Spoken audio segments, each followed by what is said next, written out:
Ace Ventura, a pet detective like no other. With a passion for animals and a knack for solving the most baffling mysteries, Ace is the only one we want on the case when trouble arises. Miami Stadium, late at night. A group of mysterious figures sneak in and steal the Miami Dolphins mascot, a trained dolphin named Snowflake. Cut to the next morning. The crisis on our hands. Our beloved Snowflake's podcasting. This could be dependent our time the Super Bowl is more days away. We have to find Snowflake before the team finds out. I've got an idea. You need to call in specialist. Ace Ventura, pet detective. One of our employees used him in the past. He had a remarkable success rate. It's worth a shot. Let us get him on the case right away. For this evening, a frantic call from Melissa, Ace Ventura, pet detective, has to the state to investigate the mysterious disappearance of Snowflake, the Miami Dolphins' beloved mascot. Ace pulls up to the stadium in his iconic brown Ford Econoline van, bursting with energy and excitement. Alrighty, time to crack this case wide open. Ace enters the stadium, flashlight in hand, and makes his way to Snowflake's tag. He carefully examines the area, finally spotting something peculiar in the filter system. Aha, what do we have here? He pulls out a small stone from the filter and examines it closely. With the stone as his first piece of evidence, Ace decides to pay a visit to the local police headquarters to gather more information. Ace, now donning a bright Hawaiian shirt and loud Bermuda shorts, enters the police headquarters. He approaches the desk sergeant, Sergeant Aguado. Hello there, I'm Ace Ventura, pet detective, and I'm here to see Detective Emilio. Oh, will I be the sight for surprise? Ace flashes a goofy grin and waits for Emilio. Ace's old friend, Detective Emilio, greets him warmly, but admits that the case isn't the priority for the police. Ace, long time no see. What brings you to our humble abode? I'm here about the Miami Dolphins missing mascot, Snowflake. I've got a lead. Really? Well, we suspect one of the local animal rights groups may be responsible. They've protested the Dolphins' ownership of Snowflake multiple times. As Emilio fills Ace in on the details, a striking, attractive female lieutenant, Lieutenant Lois Einhorn, overhears their conversation. Ventura, what are you doing here? This isn't a petty theft case. Just trying to help out, Lieutenant. I've got a knack for finding lost pets. This is a missing animal case. You have real crimes to solve. Now, I think it's time for you to leave. Alright. But I'll be back if I find anything else out.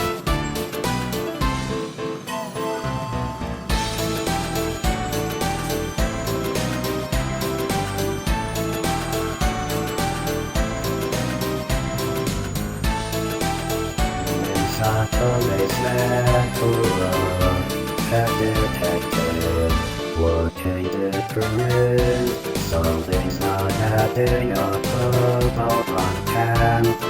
He's been buying a lot of dolphin equipment, and just donated land for a new stadium in Miami.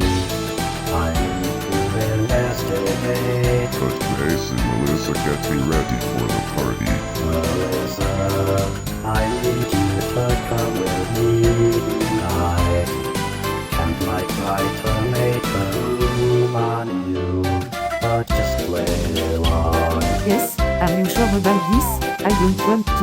yourself in danger. Don't worry, I'll be right by your side. Cut to inside the party. You're working Wally tonight, Melissa.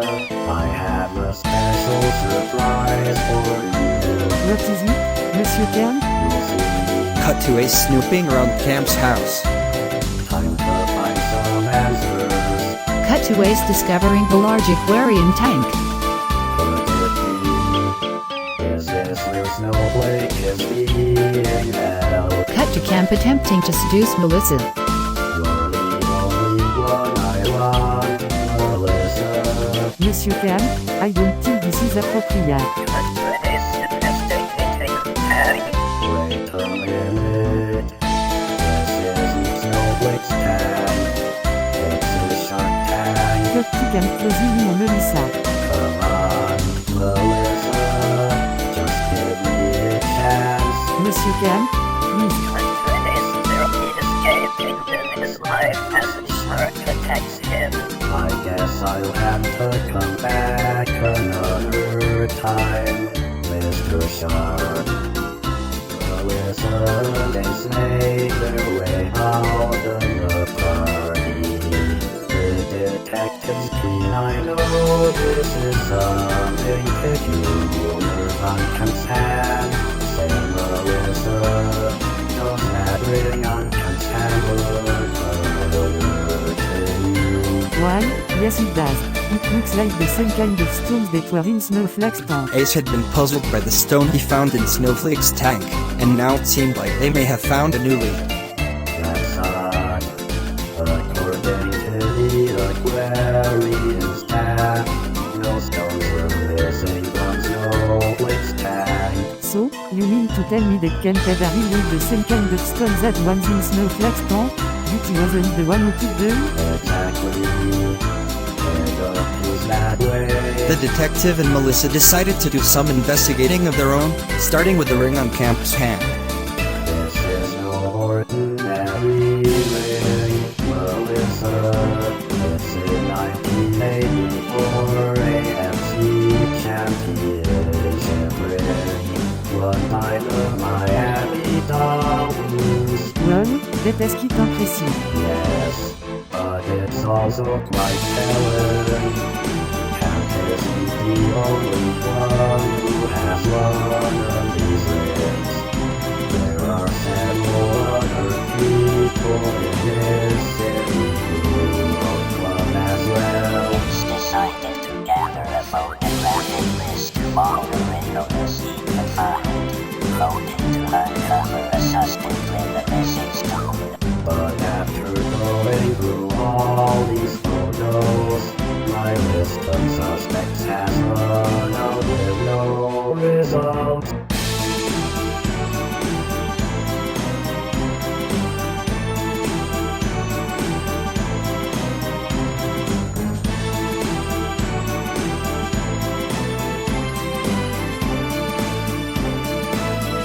Something doesn't add up here, Ace. The former investigative journalist starts to dig deeper into the case.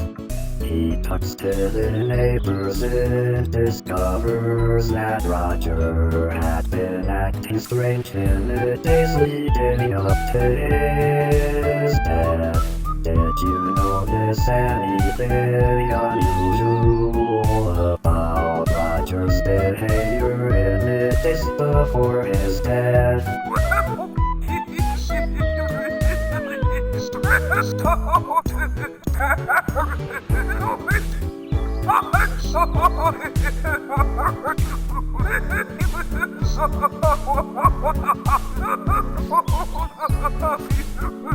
Ace also finds evidence of a struggle in Roger's apartment, leading him to believe that someone else was in the apartment with Roger before he died. This wasn't just a suicide. Someone was here with Roger before he died. Ace's investigation leads him to a football player named Ray Finkel, who played as a kicker for the Miami Dolphins in the 1984 season. Finkel was a mid-season replacement, brought in after the starting kicker was injured.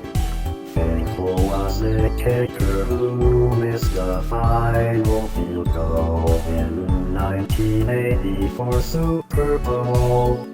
The kicker around the world. After missing that field goal, Finkel's contract with the Dolphins was not renewed and he never played football again. Ace believes that Finkel, seeking revenge, may have been involved in Roger's death.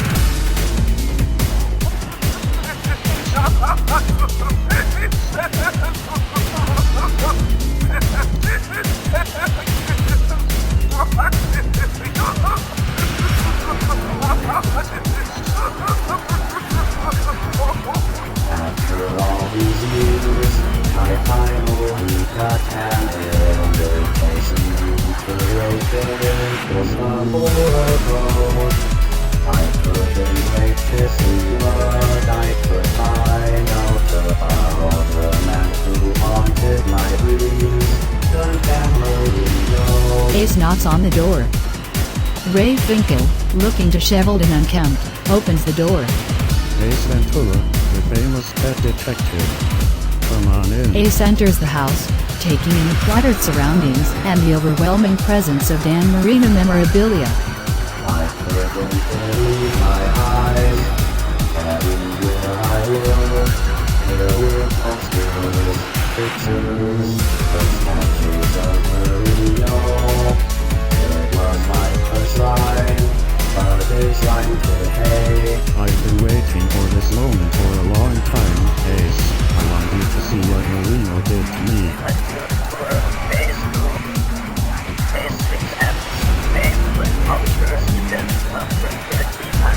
This is Camarino's jersey, my presume. Yes, but not just any jersey. This is the jersey he wore during the Super Bowl. The Super Bowl which had been mine. Code pour exploser, l'outil Dan Marino action figure. I've collected these over the years. Each one a reminder of what could have been mine. Cut to Ray's dresser, where Ace notices a picture of Dan Marino holding the ball with the laces in. Laces in, so you're saying that Marino didn't follow proper holding procedures? Exactly. He held the ball with the laces in, not out. It made it difficult for me to kick, and that's why I missed. And it cost us the Super Bowl. Big shot of Ace, pacing in his office, working rugby. He picks up the phone and dials a number. Melissa, I need you to do something for me.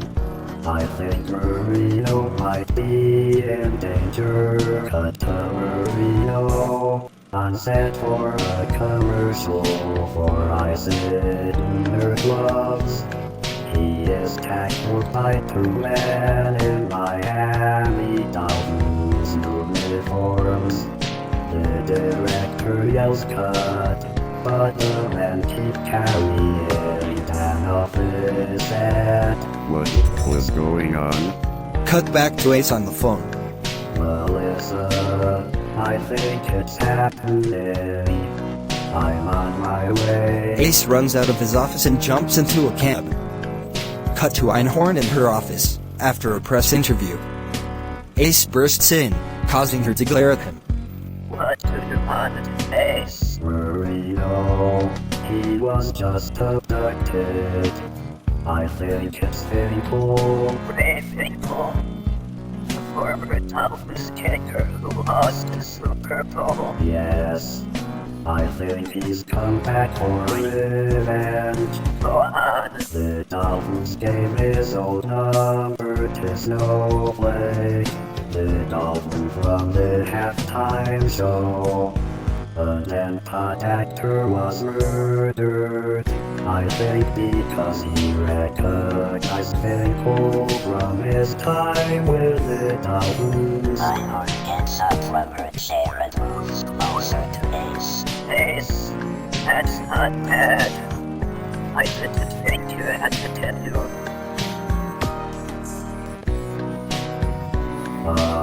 Thanks. Einhorn chuckles and leans back in her chair.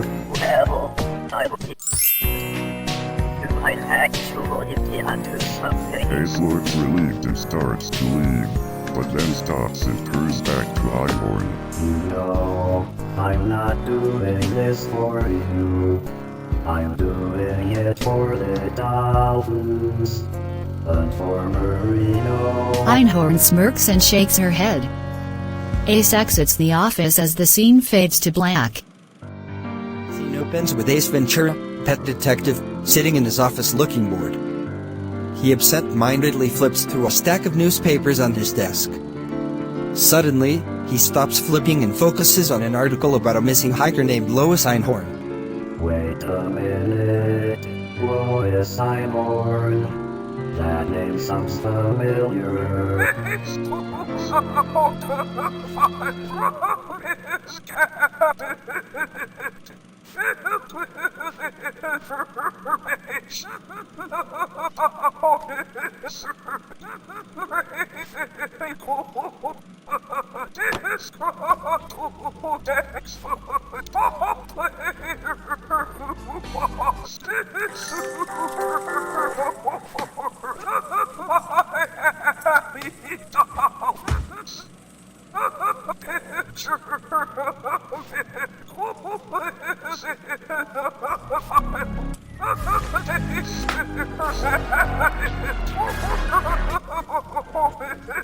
Of course, Lois Einhorn is a vehicle. Cut to Ace driving to a remote boathouse, where he believes Dan Marino and Snowflake, the Dolphins' mascot, are being held captive by Einhorn. Ace tails Einhorn's car from a distance, making sure not to be seen. Scene changes to inside the boathouse, where we see Dan Marino and Snowflake tied up and gagged. Einhorn is pacing back and forth, looking worried and angry. Where is that stupid detective? He must be close by. Suddenly, the sound of a car driving up is heard. Einhorn looks out the window and sees Ace getting out of his car. It's him. Get him. Two henchmen rush towards Ace, but he manages to fight them off and tie them up. He then enters the boathouse, where he finds Dan Marino and Snowflake. Don't worry, Dan. I'm here to save you. Einhorn pulls out a gun and aims it at Ace. Not so fast, Ace. I am the police on speed dial.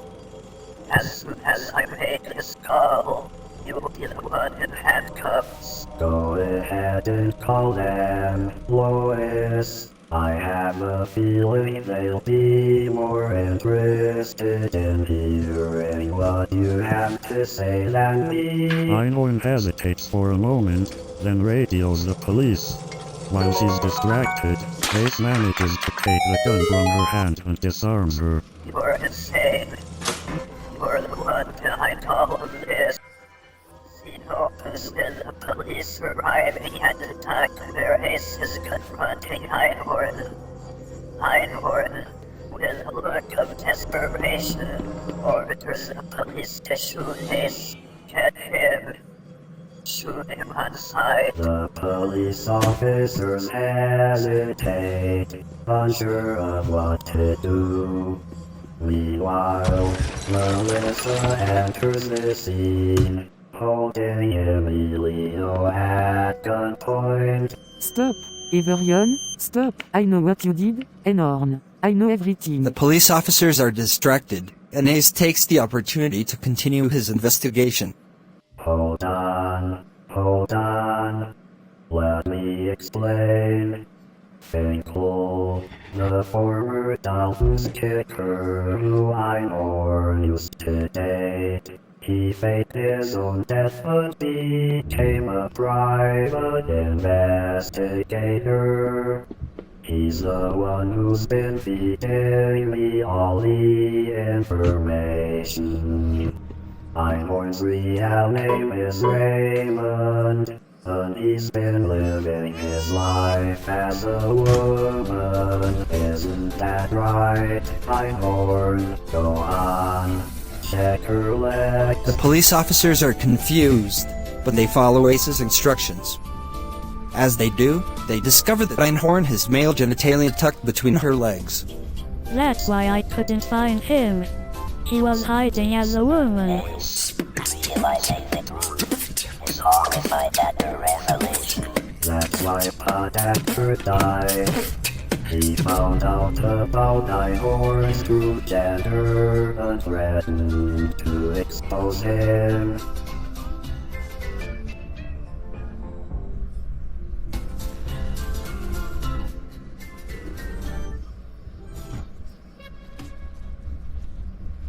This invades the black as Ace, Melissa, and the police officers continue their pursuit of Einhorn. Stay tuned for the exciting conclusion to Ace Ventura, Pet Detective. And a video.